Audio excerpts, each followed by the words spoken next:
tumbuhnya benih di tepian aliran sungai. Setelah hampir semua manusia yang pernah sujud sewaktu di dunia, Allah angkat dari neraka dan dimasukkan ke surga. Maka tinggal hanya seorang yang berada antara surga dan neraka. Dia adalah orang terakhir yang memasuki surga setelah melewati siksa neraka.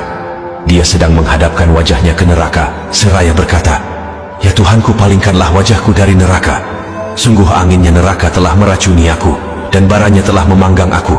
Lalu Allah bertanya, seandainya dikabulkan permohonannya, apakah ia tidak akan meminta yang lain lagi? Orang itu menjawab tidak.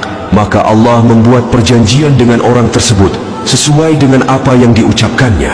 Kemudian Allah memalingkan wajah orang tersebut dari neraka. Maka ketika wajahnya dihadapkan kepada surga, dia melihat taman-taman dan keindahan surga, lalu terdiam dan tertegun. Orang tersebut seolah telah lupa dengan perjanjian sebelumnya.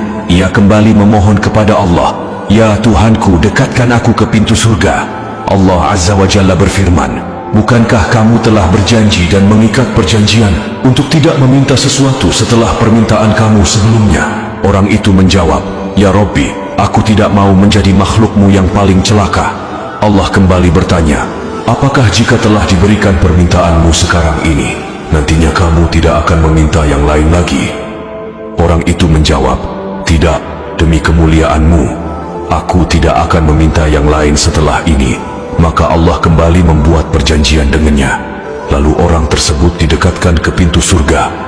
Maka manakala orang itu sudah sampai di pintu surga, dia melihat keindahan surga dan taman-taman yang hijau serta kegembiraan yang terdapat di dalamnya. Orang itu terdiam dan tertegun.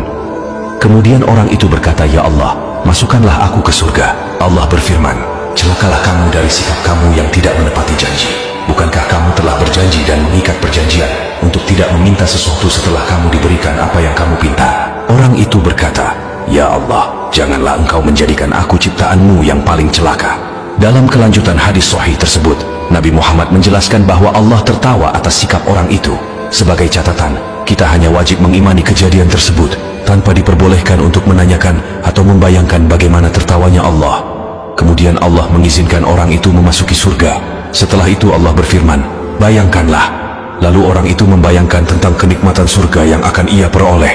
Hingga setelah selesai apa yang ia bayangkan, Allah berfirman kepadanya, "Ini semua untukmu dan dilipat gandakan 10 macam yang serupa dengannya." Dalam hadis lain, Imam Muslim meriwayatkan bahwa orang yang kedudukan surganya paling rendah akan diberikan kekayaan layaknya kekayaan para raja di dunia. Kemudian ditambahkan 5 kali yang serupa dan dilipat gandakan kembali 10 kali lipat. Kelak di hari kiamat,